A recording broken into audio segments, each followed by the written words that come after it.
क्या ये warning letter है या कुछ और? तभी ल्यूक उसे बताता है, यह आपका मंथली अलाउंस, मासिक भत्ता है मिस टोलिया। वो कहती है, मेरा अलाउंस? और वह उन्हें गिनने लगती है, 1, 10, 100,000, 10,000, 100,000। और वह उन्हें गिनने लगती है, 10, 100,000, 10,000, 100,000, मिलियन, 10 मिलियन। और वह कहती है, 1 बिलियन। यह देखकर वो चौंक जाती है और ल्यूक से कहती है, क्या यह सचमुच मेरा भत्ता है? वो भी कहता है, हाँ यह आपका है।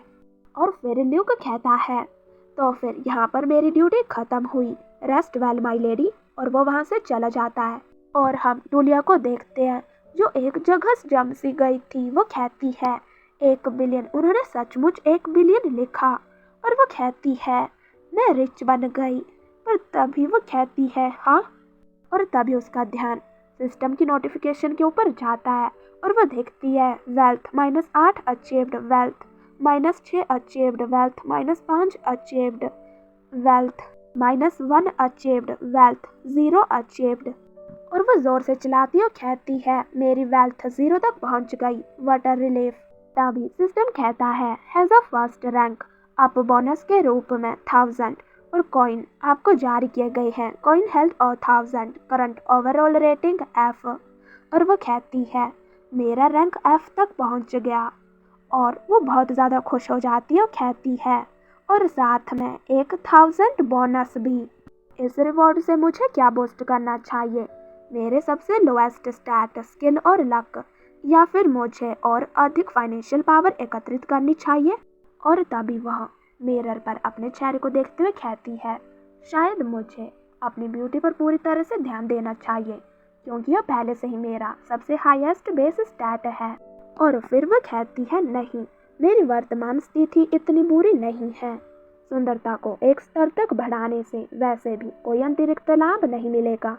और तभी वो कंघी की ओर अपना हाथ बढ़ाते हुए कहती है, अपने बालों का थोड़ा सा स्टाइल करने से मेरी सुंदरता पर और भी निखार आ जाएगा, है ना? और फिर वह अपने बालों पर कंघी करते हुए कहती है, अगर मैं इसे इस तरह से ब्रश करूं, नहीं यह सही नहीं लग रहा है। और फिर वह कहती है, यह क्या हो गया? और मिरर पर अपने बालों की ओर देखती हुई कहती है, इस डिजास्टर्स ब्रश ने क्या कर दिया?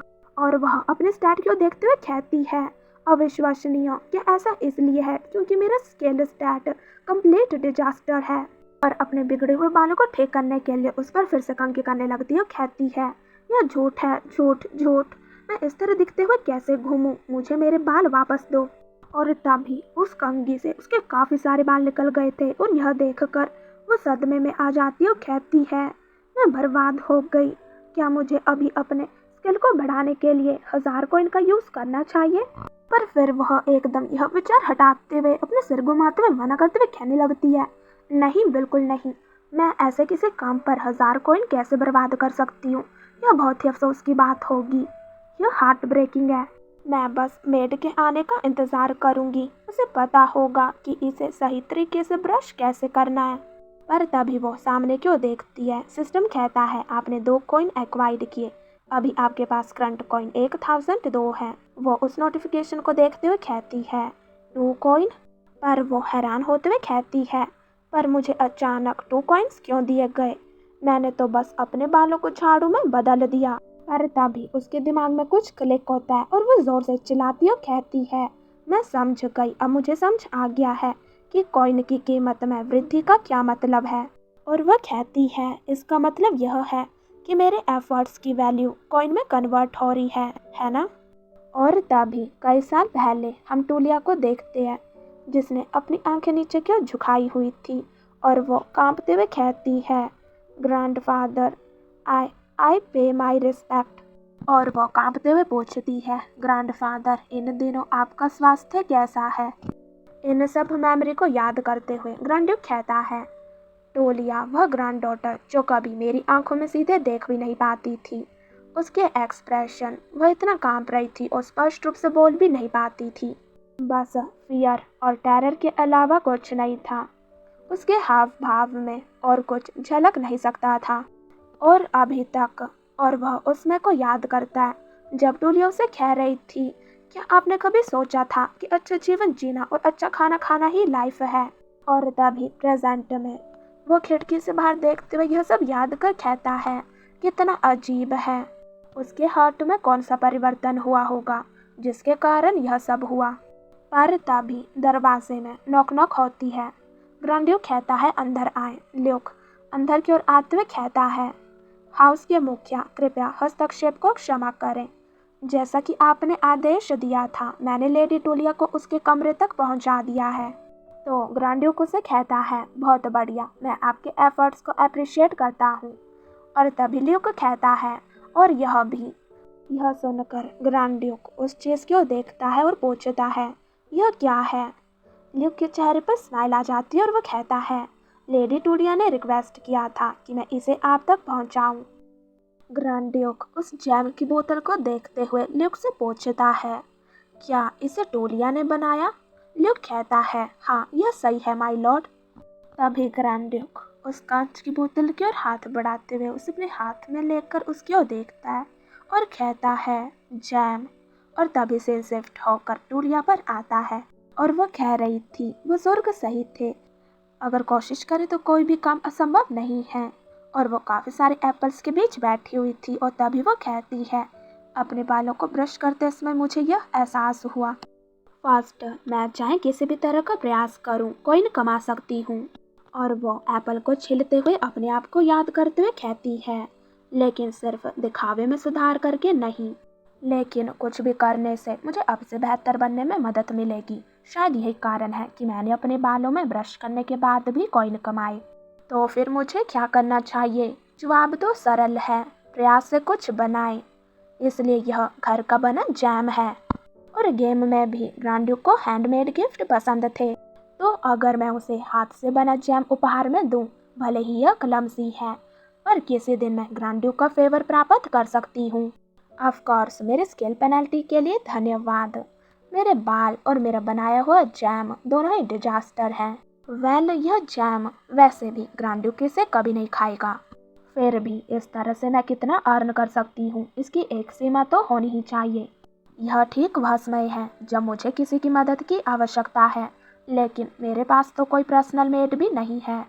संभवतः बैरोन लिलियस के कारण, जो सभी हाउस होल्ड अफेयर्स को मैनेज करता है। लेकिन अगर उसने सोचा कि मैं अपने कमरे में ही बंद रहूंगी तो वह बहुत बड़ी गलती कर रहा है। और अगर मैं ग्रांड्यूक के घर में जैम बांटती फिरूं तो सर्वेंट्स मेरे बारे में गॉसिप करेंगे। और क्योंकि लिलियस को अपनी रेपुटेशन की परवाह है, तो इसे फिक्स करने के लिए उसे कुछ करना होगा। और यह मेरे लिए तो एक स्टोन से दो बर्ड को मारना है। और वो बास्केट पकड़े बहुत ज़्यादा खुश होते हुए कहती है, मैं आज आप पर फिर से भरोसा कर रही हूँ ल्यूक। और ल्यूक उसे लेते हुए पूछता है, क्या आपने आज फिर से होममेड जैम बनाया लेडी। वो सिर हाँ में हिलाती है और कहती है, हालांकि ग्रैंडपा इसे खाएंगे ही नहीं। ल्यूक उसकी ओर देखता है और कहता है, लेकिन वह आमतौर पर ऐसे उपहारों पर ज़्यादा ध्यान नहीं देते। यह सुनकर वह मायूस हो जाती है।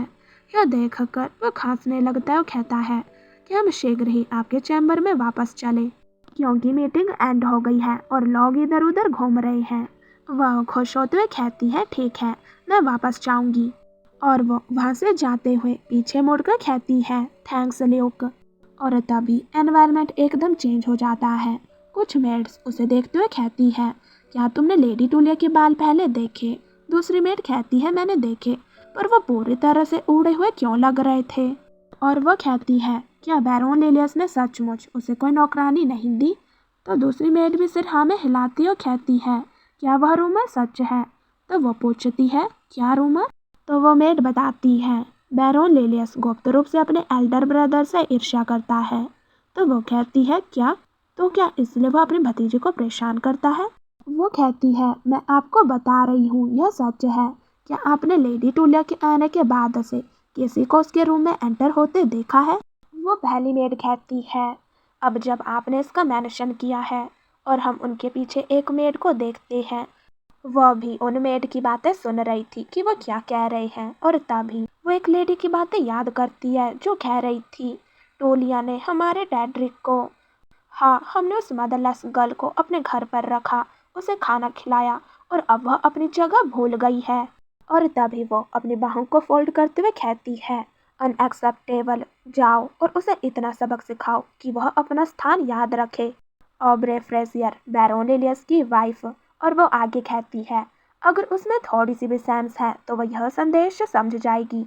वो मेड घुटनों के बल झुकते हुए कहती है, यस मैडम। और तभी वह एक स्माइल के साथ कहती है, बस रुको तुम बदकिस्मत लड़की, मैं तुम्हें लॉर्ड लिलियस के नाम को बर्बाद करने का पछतावा करवाऊंगी। और तभी सेंसेफ ठोकर टोलिया पर आता है।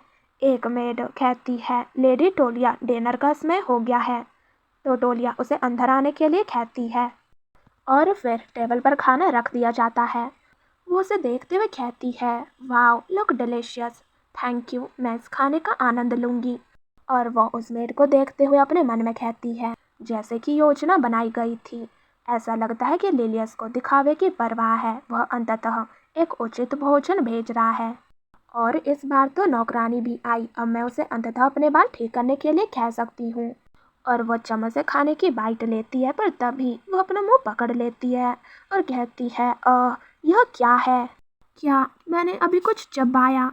और तभी उसके मुंह से कुछ कंकर निकलते हैं और वह उन्हें अपने हाथ में लेकर कहती है, यह क्या है? और हैरान होते हुए कहती है, एक पत्थर। यह देखकर वह काफी ज्यादा हैरान हो जाती है। इस पर वह मेड हंसने लगती है।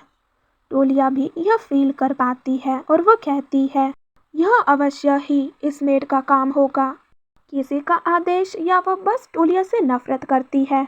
और वो कहती है, किसी भी तरह से ग्रांडियो की एकमात्र भतीजी के साथ ऐसा व्यवहार, क्या मुझे पता लगाना चाहिए कि यह किसने किया? पर तभी कोई उसे पूछता है, क्या हुआ टोलिया? यह आवाज़ सुनकर वह हैरानी से सामने की ओर देखती है और वह उस लेडी को देखते हुए कहती है, यह वो मैन तो लिलियस की वाइफ ऑब्रे है, पर वह यहाँ क्या कर रही है? पर तभी लिलियस की वाइफ कहती है, मैं देख रही हूँ कि अभी आप डिनर के बीच में हैं। और तभी वो उससे कहती है, मैंने सुना कि मेरी भतीजी आ गई है, तो मैंने सोचा कि मैं भी यहाँ आ जाऊँ। और तभी वो उस खाने की ओर देखती है और जहाँ साइड में वो पत्थर के टुकड़े रखे हुए थे, और वो कहती है, ओहो माय, ऐसा लगता है कि किसी ने एक छोटी सी शरारत की है। और यह सुनकर वह फ्लिंच हो जाती है और कहती है, मुझे मत बताओ कि यह सब भी लिलियस का ही काम है। मैंने सोचा कि मैं सब कुछ संभाल सकती हूँ, यहाँ तक कि जब मुझे उचित भोजन की बजाय सेब के अलावा कुछ नहीं दिया गया, और यहाँ तक कि जब मैं बिना किसी नौकरानी के अकेली रही। पर लिलियस कितना भी क्रूर क्यों ना हो, मुझे लगा कि मैं उसे सहन कर सकती हूँ। और वो सामने की ओर देखकर घबराते हुए कहती है, लेकिन ये तो बेहद पैथेटिक है, मैं अब इन्हें गंभीरता से भी नहीं ले सकती। और तभी लिलियस की वाइफ आगे बढ़ते हुए कहती है, टूलिया। और यह देखकर वो कहती है, क्या वह अब मेरे पास आ रही है उस सारी पीड़ा के बाद? और तभी हम उस मेड को देखते हैं जो यह देखकर काफ़ी ज़्यादा हंस रही थी। पर टोलिया कहती है, उस सारी पीड़ा के बाद वह अब भी मुझ पर गुस्सा करने की हिम्मत करती है। और ऑब्रे काफ़ी गुस्से में मारने के लिए अपना हाथ उठाती है। यह देखकर टोलिया डर जाती है और वो अपनी आंखें बंद कर देती है और कहती है, आप मजाक कर रही है ना? पर तभी वो थप्पड़ जाकर सीधे उस मेड को मार देती है। वो मेड इसे काफ़ी ज़्यादा चौंक जाती है